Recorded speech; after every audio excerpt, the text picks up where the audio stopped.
Hello, yogis. Welcome to Yoga for Dentists. I'm your host, Dr. Josie DeVideo, longtime dentist and certified yoga teacher. And today I'm chatting with Dr. Alan Mead, who is a dentist in Michigan, but you likely know him as the co host of the Dental Hacks podcast, as well as being one of the admins of the Dental Hacks Facebook group, which is one of the largest, if not the largest, Facebook group. Dr. Mead, welcome to the show. Hi, how are you doing? I'm doing great. How is Michigan treating you in the fall these days? It's getting colder. It's like 32 degrees. I think I saw snowflakes today. Nothing sticking where I am, but it's getting colder. It's around Halloween. It's not out of the realm of possibility that we get snow. So yeah. Right. Well, you and I have been friends on Facebook predominantly For a long time, several yeah. years now. Yep. And I had the pleasure of meeting you in person at the Voices of Dentistry Summit Yep. or Yep. conference, Back in January, which was awesome. In fact, if you're listening to this if you're a podcast listener, you would really enjoy going to Voices of Dentistry. Is there going to be another one? Because now COVID's kind of messed everything up. There is going to be another one, but oh my gosh, the stories. First off, the Voice of Dentistry 2020 was in end of January 2020, which is mere months ago, but actually feels like about 7 years ago. Right. So, It does. so we had a plan, at the end of January 2021 to do it. And of course, it's in Arizona. Right now, Arizona doesn't allow like groups of more than 25 people or something like that together. So we Right. can't really plan a meeting not knowing how many people would be able to get together. The hotel was dragging their feet like crazy to let us out, but they finally let us out. We are going to, instead of trying to push it back in the year, we're just going to do it in 2022, same location in the end of January. So That's perfect. Yeah. By then, we hope, but I just don't feel like we could have planned a meeting well. And I also don't, the story is we could have had people sign up, get ready to travel and have it canceled after all that because we didn't, Yeah, because of who knows. So I feel like the responsible thing to do was to actually cancel it. So 2021, it's not happening. 2022, it is. Awesome. So yeah, if you're a podcast listener, which I'm assuming you are, if you're listening to this today, you might want to consider making that part of your plans for 2022 because it is a super fun event. I really enjoyed not just the speakers, but also just meeting all my Facebook friends live and in person. So it's kind of the unofficial Dental Hacks Nation sort of get together because lots of people you would know were there. So yeah, it was super fun. So since then, you've seemed to have embarked on a health journey. Yeah, kind of. Yeah. And I've been really fascinated by it. I mean, you're posting a little bit about it online on your Instagram and Facebook. And kudos to you because you've been going at it for a while now. You haven't given up. Mm-hmm. And I just wanted to chat about that a little bit. Like what led to this health journey for you? Okay, so for anyone who the health journey essentially is that over this COVID shutdown, I lost about 45 pounds. And what's really weird about it is it has everything to do with the COVID shutdown. I don't know that I didn't have a plan, but back in March in Michigan, and I think almost across the country, once the world realized that this COVID thing was serious and we weren't messing around, I shut my office down to anything but emergencies March 16th. And then I think it was like a day or two after that was like the official stance in Michigan. So the reality is we didn't have a lot of choices there. In March 19th, I'm not going to lie to you. Emotionally, I was crushed. It's really tough when the government tells you can't do what you do. Right. Like I'm a dentist. I go to the office, and I would have told you that it's not my entire being, but at the time it felt like my entire being because the government's telling you can't do what you've trained and you're licensed to do. And that really what promotes your livelihood and keep your family fed. Right. And it really, for me, it really messed with me because there were a lot of things that I felt like I had control over. You feel like you have control over your livelihood. You feel like, you can take vacation when you want to take vacation. You can see patients, on days that you weren't going to see patients because you can make those choices. Well, all of a sudden, I didn't really get to make a lot of those choices. Now, we saw emergencies. I was in, a couple times a week for a few hours, but it was pretty lean, and So, and it was really, it was like a crisis for me. I didn't have, the purpose was sort of taken out a little bit there. And so on the 19th of March, I specifically remember this. I went running, and I don't look like a guy that would run. And frankly, running is, even in retrospect, running's really terrible on your body, especially Yeah, when it's you're hard on your approaching body. 50 Yeah. years old. I mean, it's just tough on your ankles. And I was overweight to boot and had been for a while. So, but it felt like something I could do. I couldn't go to a gym because everything else was closed Right. down there. It was cold, but it wasn't that cold. And what was crazy was that I started doing it, and then I ran a little bit and then a little bit more each day. And then I literally went 92 days straight running, which Wow. is a stupid plan for anyone who wants to run. However, what was funny is between that and then changing my diet to kind of a low carb and actually sort of a calorie restricted diet, between those two things, I saw results pretty quickly. Mhm. And that happens when you're watching your diet and you're exercising a lot. Right. That Go can figure. happen. And we've never heard that system Yeah. before. I mean, the story is, of course, it works, but I have to tell you this, in retelling the story, it sounds more intentional. Like, this was my plan and I was going to execute. It wasn't like that. It sort of happened because there was a part of me that I didn't have any control over anything that was going on. And so I really was, I felt like this, I could control whether I put my shoes on and I went out and ran. And I live in the country. I mean, this is not like running in the city. I literally ran on a country road, and Right. I mean, you didn't see hardly any traffic. You never saw any people because it's out in the sticks. And so, you were not, I remember that she said, well, you're allowed to go outside. You're allowed to leave your house to exercise. And I'm just like, really? Like, that kind of control that the government, this is what we were allowed to do. And shoot, you're in California, right? I mean, you guys are, It's there's a lot of, insanity here. it is, there's a lot of control issues from the Yeah. government. And I'm like, okay, I live in the country. I'm going to go run. They're not going to do anything about it because no one cares. Like, it's not that big.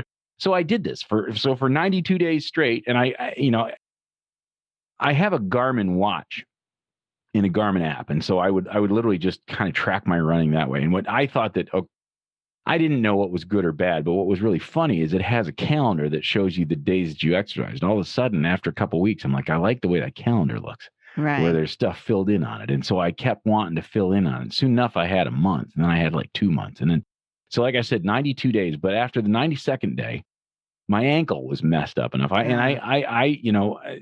It's tough on a body and it's tough on an overweight body. And so my ankle kind of got jacked up. But by that time, 92 days, we're talking June at this point. So like the weather was getting warmer. I started out wearing heavy clothes and I was able to run in shorts and stuff. So I'm like, okay, I have a road bike. Let's go ahead and try the road bike. Literally, I had podcasted with Mike DeTola the night before about this. And he's like, you're crazy for 92 days in a row. You're going to injure yourself horribly. This is nuts. You need to ride a bike. I mean, you got a bike, ride the bike. And you can listen to the podcast. He was roasting me about it. He's like, this is, because he's an athlete. He does all this stuff. And I got to tell you that in my mind, the reason I was running is because it was working. Like it was, Right. it was almost superstitious at that point. I'm like, okay, I've got a bike. I've got to, let's go ahead and do it. So I got on my bike. I set everything up. I went, again, I'm in the country, but when you're riding a bike, you go further distances. And that very first day I got on the bike, I got hit by a truck. I really did. I got Sorry, hit. I don't mean to laugh. I know. but, I know. Well, in retrospect, it turned out okay, but I literally got hit by a truck and broke my back in 2 places. Terrible. So yeah, it was nuts, right? Like I knew it wasn't too bad because I was able to get up off the ground and drag my bike off the highway, which is Well, where I and got, not just that, but you posted about it. Yeah, I was kind of in shock when all that happened, and I was part of it was, yay, I didn't die, and then the other part was like, some dude freaking hit me. I was kind of pissed about it, Right. like I was. But in the emergency room, we were all sort of joking around that it turned out okay. And then the MRI came back or whatever I took. They said, "Oh yeah, your back's broken in 2 places. You can't move it. You can't get off the bed." Because I was getting off the bed to put an IV in your arm, and all you basically from then on out you have to pee all the time. Right. And so I was getting up to go to the bathroom, and then they said, "No, you can't get up anymore because your back's broken." And I'm like, "Well, I've already been walking around on it. If it was in any case." So I got injured. I got injured bad, and I did not have to have surgery. I ended up I was wearing a brace for 12 weeks in a brace. This COVID thing's been going on for a long time when you think about this. 92 days of running and then 12 weeks in a brace. And so I obviously couldn't do a lot of exercise then. And I was really, really worried about it. I'm like, okay, what's been working for me for this weight? Mhm. And by this time, I don't know exactly, but I started about 245 and I was down to about 200 pounds. I think at the lowest, I got down to about 196. Um, and it fluctuates. Anyone who's a big person, a big guy, your weight any given day fluctuates by. I probably fluctuate by 5 pounds any given day, just Right. depending on when you take your weight or whatever. And the reality is now, I weigh myself a lot less because I'm less interested in my weight and more interested in how my clothes fit. That's and Oh, that's that's that's interesting. that's a Yeah. that's a very big deal for me now because so I started this whole thing. I was a small 38-inch waist or a regular, probably regular 36-inch waist. But the 36-inch waist at that when I started, probably at Voice of Dentistry, if I had a 36, it was probably a little tight, maybe. And now I'm floating around in a 32-inch waist. Wow. So like literally I'm a different I don't think I was in a 32-inch waist when I was in ninth grade. I mean, Yeah. honestly, so like my body has Now, definitely how tall changed are from you? Because this. you're a tall guy. I'm just about 6 feet. I'm probably just under Okay. Yeah. 6 feet. But so the story is though, is that, I mean, I carried it okay. I carried 240 some pounds okay. But I mean, if you look at pictures of me now versus even in January, I look like a completely different person. You It's do. crazy. When you're an older guy, you carry it in your face when you're like, and so my face looks really different to me. Yeah. But so going back, I broke my back. I had to wear a brace. And when you're sitting in the hospital and you're waiting for the neurosurgeon to come in and tell you whether you need surgery or not, or what you're gonna be able to do or not, and actually, I hurt, but I didn't hurt really badly. I hurt, but I didn't hurt that badly, and I wouldn't let him. I'm a recovering person, so I mean, it's been almost 20 years, but I don't take opiate medications for pain. I won't do that. It's not worth that to me. And I told them it's really funny. The nurses they really wanted to give me serious pain medicine. And I had IV Toradol when I was in the ER, and I got to tell you, IV Toradol, which is just a strong anti-inflammatory, I think everyone should just have an IV of that all the time because Yeah. all the Feeling stuff that good. when you're 50 years old, you've got stuff that just hurts all the time, Right. and Toradol is just the trick, man. It's like ibuprofen, but a lot better. Yeah. So they took that. And in the ER, I was on that on an IV. I'm like, broken back. This just isn't all that bad. It's not that bad at all. Right. Then they took the IV of Toradol out of me when they knew that it was possible I was going to be going in for surgery, and I was given Tylenol, and I had the option of like a Percocet or something like that. I wasn't going to take the Percocet. I realized that I was more hurt than I really realized because without the Toradol, I was feeling all that stuff. You It's feel really it. amazing. That was amazing, the difference that I noticed. And I had to spend the night in the hospital. And that's all I had. I had Tylenol, and I think there might have been a muscle relaxant or something like Now, that. So, did having your back break, like you mentioned that early on when COVID hit, and you're no longer allowed to be a dentist for a period of time, mhm. that sort of affected you mentally. What about knowing that your back was broken? How did Yeah. that feel? Well, it was a long night. I didn't sleep very much that night because you're like, how is this going to affect everything? How is it going to? Um, I'm going to say this, and everyone's going to think I'm nuts, but I don't have disability insurance. Right. They when I got quoted for disability insurance, one of the things that I did was I was honest about my recovering status. They don't like to give disability insurance to recovering people Interesting. because recovering people relapse. I don't Mhm. understand why insurance companies won't say, okay, we'll cover you for disability for everything, but if you relapse, you're on your own. I Right. would sign that. I would sign that. That would take them off. They don't do that apparently. So I don't have disability insurance. So I'm thinking to myself, this could be a little rough. This could Right. be. But I got to tell you, I never felt all that bad. And I in my mind, I don't think I've ever told anyone this. In my mind, if he came in and told me that I think we need to do surgery, I wasn't going to let him do it. I was going to say, you know what, we're going to wait and see what happens here because I don't feel that bad, and I don't want you. I've never talked to anyone who did back surgery who said, boy, I'm really glad I did that. Right. Yeah. So the bottom line is, he came in immediately. He looked at my MRI and he said, what did he say? He said, your back's broken in the low rent district, which is to say, if there's a good place to break your back, apparently I broke it there. It was only like after 8 weeks when I went in for my checkup that the second doc that was looking, I think it was actually a nurse practitioner that was reading the MRI. So you actually have two. Your back's broken in two places, and I'm like, Doesn't feel any different now that you told me that than it did in the first place. Right. But the story's much better if you say you break your back in two Right. places. Like now I feel that much Right. tougher. You're much cooler now. Yeah, exactly. So I wore this goofy back brace.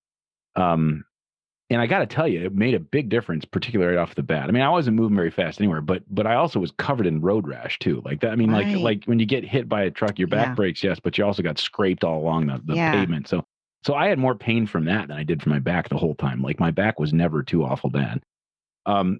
So I missed a day and a half of work. I missed a Monday and a half day of Tuesday. I actually went in on the Tuesday and I said, this is too much. I can't do it. So I made them Right. cancel the afternoon. But I came back Wednesday and I was fine. We've got these crazy gowns, lab coats, all this stuff. No one even knew I was wearing a back brace for all the stuff I had Right. on. No one knew. And I mean, I told the story and patients were fine. And I was right back at it in no time. I think that was probably valuable because actually by June 1st, I'd started back to work. So this all happened after I'd gone back to work on some normal, and of course the main thing is hygiene wasn't allowed to run while we were closed. That was the Right. big thing. Like the dentist could go in and do emergencies, but hygiene wasn't allowed. So we were back to quote unquote normal at that point. And that's when I got injured. So then I thought, God, I can't afford to be out. Right. We just started back up. I can't afford to be out. But as it turned out with the brace, I was really able to work pretty much. I will say this. Surgery was tough. Like apparently surgery is there's more motion, more movement to your back and all that stuff. And I suspect we could talk to oral surgeons who'd say, yep, I agree with that. Yeah. But even then it wasn't, so I was in that for 12 weeks. Had a couple, more sets of x-rays and stuff, exposed to what going to the hospital is like. More than I care to. I mean, I didn't have to do that much, and it was still way more than I wanted to. I've come to realize that dentistry cares for people so much better than like literally, as a patient, you just feel better Yes. about your care in a dental office than.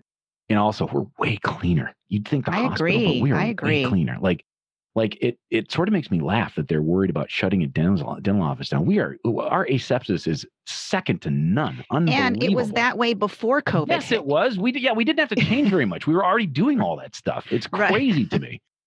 But I mean, So you were back at work. You were back at work by June 1st. no, And that's around that and then time I you got hit. I got hit on the 19th of June. Okay, so yep. you were already still exercising when you went back to work, because Yep. that's a complaint that I hear a lot from dentists is I don't have time to exercise or to take care of myself or whatnot. So how did that look before the This is funny you accident? say this. I sort of forgot about this.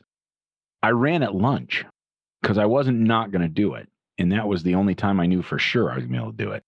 Because when I got home, like it was summer, and not that any summer activities were really happening with the kids, but it was summer, and so they were home from school, even though Right. they had been homeschooling, but they didn't have school at the time. So I mean, like, you try and keep it as semblance of normal. Like some of the pools were open around us, and you could sign up for a time and you'd go, and they were limiting who could go. How many people were there, much like they are with the gyms now. The gyms were not open at that point. But I was literally running at lunch or running right after work, before I headed home. I don't have a shower at the office, which is really kind of a funny thing. It's like you come in a little sweaty and stuff. It wasn't a big deal. And did you skip lunch or did you eat before, or how? I'd eat something quick. Yeah. I would eat something quick or maybe afterwards, that sort of thing. But I ran at lunch because it made a big difference whether or not I was going to do it. And there was real power to me in the streak. The fact that I had kept going. Like I said, it's not a mentally healthy thing to do, to worry about the streak yet. There was real power in that. Like I didn't want to not do it.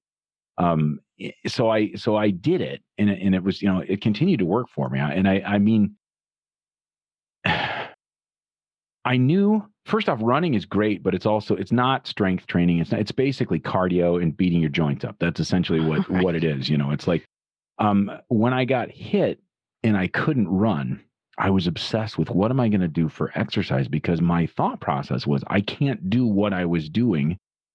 And will I be able to maintain this weight loss? Right. Without the exercise? And really, truly, for several weeks, I could do like no exercise. I barely could move. So did you notice that you gained weight during that time? No, I didn't gain weight. In fact, I probably lost weight, but I was obsessed with my diet, which is not also a real healthy thing to do. Like, I mean, at the time, it's what I was going to do because I really like back in 2005, I lost this much weight.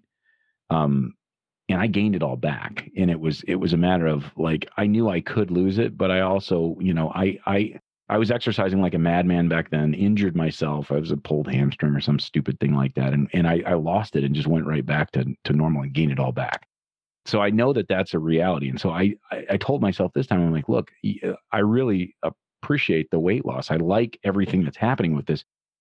And I'm more conscious of it. And in the fact that I lost it and then I gained it all back, I realized that's a possibility for me. Mm. So I told myself, I'm like, look, if that's happening, I'm gonna be kicking and screaming on that deal. And so I really tightened up the diet a lot. But what's really funny is I found that I got an exercise bike from Amazon, because as it turns out, even with that brace on, I could do the exercise bike, no Yeah. problem, right? Like it was not tough on my back at all. And actually, exercise bike is really not tough on your joints either. Like my Yeah. ankles felt okay.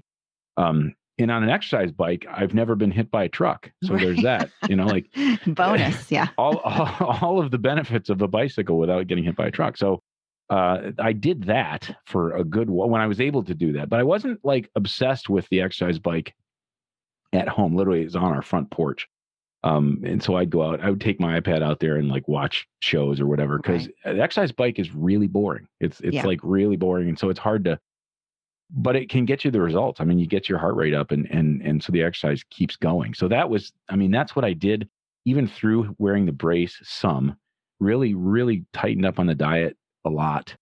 Watched the weight. It was obsessively on the scale, making sure I wasn't getting worse. And it really wasn't. But then something, and I knew I belong to the Midland Country Club, which is, it sounds pretty frou-frou, but I don't golf. So all of a sudden, the Midland Country Club, when you don't golf, is not nearly it's a really nice golf course, but it's got a pool and it's got a gym and it's got a restaurant. And that's what we use. And it doesn't cost it's basically like what you pay for a nice gym membership anyhow. Mm-hmm. And so I've been a member for years, never used that stupid gym. And the gym is really nice. But interestingly, if you remember back in May, 2020 has literally been like the craziest and worst year ever. May of 2020, we were still shut down at the office. My town, Midland, Michigan, actually town closest to us is Sanford, had like a 500-year flood and a bunch of dams north of town broke. And that was national news as international news. I got a call from Jason Smithson in England going, "Is that you?" And I said, "Yep, that's us." So we literally got flooded out of our house for several days. Interestingly, our house didn't get wet, but there was the road that goes back to our house was covered with 10 feet of water. So we evacuated. Interestingly, we evacuated all the horses too. We have a horse farm, so we evacuated all these horses. It was crazy, and it's crazy that we didn't get any damage considering how many people lost a ton of stuff. But all through that, we like literally stayed at my mother-in-law's and stayed at my parents, and I continued to run. I'm like, well, I'm going to keep running no matter. Like it was nuts. But this country club that had this gym got the gym's on the lower floor. It completely got flooded out. Like it was, and so, but that's okay because the governor had kept the gyms closed anyhow. So so the gym wasn't an option, even though we were paying for it and everything like that. And I knew that I had to do some strength training because it's just cardio is fine, but it, like literally with all this weight loss, it was going to be helpful to do some weight training. So finally when was it? It was like a month and a half ago. She allowed the gyms to open back up. And then after the exercise, my back was feeling pretty good. I got clearance to do exercise with my back. I don't know that they actually gave me clearance to lift weights, but I don't really care because they said I could do it. Like they said I didn't need any more appointments, so I wasn't going to ask for permission anymore. And so when the gyms opened, I was the first dude there at, that when they opened at 6 a.m., I was there. It's crazy. They make you make a reservation. Right. And I go there, and it's only been until like this week that I'm alone most of the time. This big gym, I'm the only person in there. And so which is good because then you don't have to wear the mask. Because I've been to gyms. I'm still wearing the mask. They tell you got to do it. I got to do it. All right, I'm wearing the mask. Yeah. I hate it. It's awful. Terrible, it's awful to wear a mask. And I've gone to a couple of public gyms. You make an appointment. There can only be a few people in there at a time. You have to wear the mask, and it's like I'm in the gym to be healthy, but wearing the mask while I'm exercising is going to kill me. It's miserable. It is miserable. I'll give you that. It's awful, but it's It's better than not having a gym. And I fear that Right. the way that cases are going now and the way that the political climate is right now, that's a flex that the government can make is to close stuff down. And the gyms were one of the last things to open. Yeah. I feel like gyms should never close because let's be honest, what is the best way to boost your immune system is to be Right. healthy and go to the freaking gym, right? Like get Yeah. exercise. Anyhow, so I make my appointments. I do think I'm the only chump that makes appointments. There are people that show up without appointments all the time, and no one says anything. But I still make my appointments to make sure that I can get in there. And what's funny is I'm drawn for cardio. I'm drawn to that exercise bike. They actually have a couple Pelotons, but I Yeah. don't even use that. They have a really nice exercise bike. I've told myself if they close the gyms, I'm literally going to buy the exact model of bike that they have because it'll feel like Right. because that's apparently for me with exercise, it's all about routine. It's all about like, I'm comfortable doing this, so I'm going to do this. Like if Right. someone happens to be on that machine, on that bike, I'm all mad. Yeah. Like the gyms are empty and then I'll go in there and there's one other dude in there. He's on my bike, Right. But so I'm clearly a creature of habit there, but Yeah. I have been very consistent about the gym to the point where I feel guilty on days that I don't go, which is a little dumb too, because you need rest, but they have weight machines. I'm adding weight training. I literally am working with a trainer. She's actually the other thing I'm very miserable about is as a lot of dudes are is stretching, and I'm really inflexible. And God only knows with a broken back and all that stuff. I'm starting to work on that, and that's not anything that I would ever want anyone to see because it's ugly. I'm not flexible. I was told by a physical therapist years ago that I'm the least flexible person that she's ever met. That when you get that from a physical therapist, you know it's probably true. So. Yeah, so Well, that's kind of. I'll have to teach you some yoga poses, some yoga, simple stretching and get you stretched out. I'm sure that it would help too. I'm sure that it would So help. it sounds like what's keeping you motivated, obviously, is the mental challenge of keeping your streak alive, of seeing how you feel, how it looks on you. Talk to me a little bit more about the mental aspect of it. Like obviously you're healthier now. You're weighing less, which is always healthier on the human body.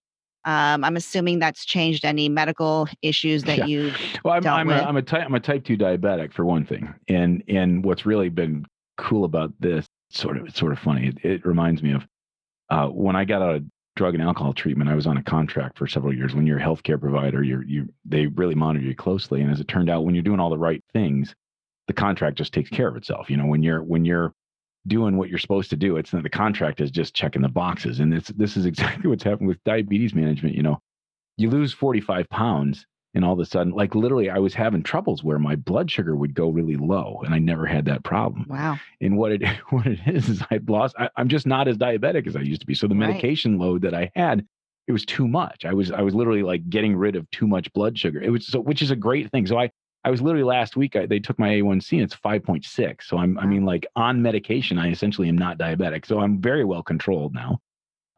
Same with blood pressure. I probably will come off blood pressure medications at some point. These are all lifestyle diseases that I had as an overweight person that I'm trying to fade out of as much as possible. So yeah, I feel better. Interestingly, diabetes and heart or in blood pressure, they don't feel very bad. Right. I mean, when you're a mild type 2 diabetic and you've got mild blood pressure problems, it doesn't feel bad at all. You run into this in your dental office. I mean, like there are people that literally don't even know that they have high blood pressure, and you take their blood pressure and it's high, and they think you're full of it. Because it doesn't hurt. It's like they don't feel anything.